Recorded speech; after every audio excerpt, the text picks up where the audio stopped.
সুহিতা পাল কে? সুহিতা পাল হলেন আরজি করের নয়া অধ্যক্ষ। চাকরি থেকে সন্দীপ ঘোষ তিনি পদত্যাগ করেছেন, আপনারা সকলে দেখেছেন, কিন্তু পদত্যাগ গৃহীত হলো না তার।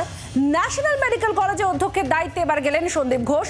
আরজি কর থেকে আজই ইস্তফা দেন সন্দীপ ঘোষ, আর চাকরি থেকে অব্যাহতি দেওয়ার ইচ্ছেও প্রকাশ করেন। তিনি স্বাস্থ্য ভবনে যান, কিন্তু তাকে দায়িত্ব দেওয়া হলো ন্যাশনাল মেডিকেল কলেজের। আর আরজি করের দায়িত্বে অর্থাৎ আরজি করের প্রিন্সিপাল হলেন এবার সুহিতা পাল।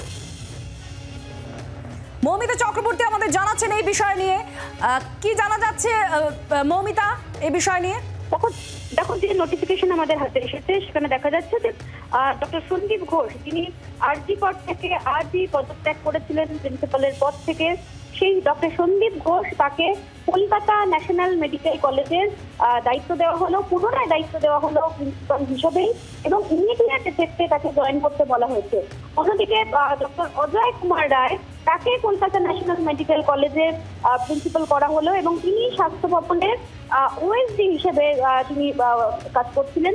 তাকে ফার্দার অর্ডার আসা না পর্যন্ত তাকে সেই দায়িত্ব বহাল করা হয়েছে। পাশাপাশি ডক্টর সুহিতা পাল তাকে, যিনি স্বাস্থ্য ভবনের ওএসডি ছিলেন, তাকে আরজি কর মেডিকেল কলেজ হাসপাতালের প্রিন্সিপালের পদে নিয়ে আসা হলো। কিন্তু ডক্টর সন্দীপ ঘোষ যিনি সকালবেলায় আরজি কর মেডিকেল কলেজ থেকে প্রিন্সিপালের পদ থেকে পদত্যাগ করেছিলেন, তাকে কলকাতা ন্যাশনাল মেডিকেল কলেজে ফের প্রিন্সিপাল পদে নিয়োগ করা হলো।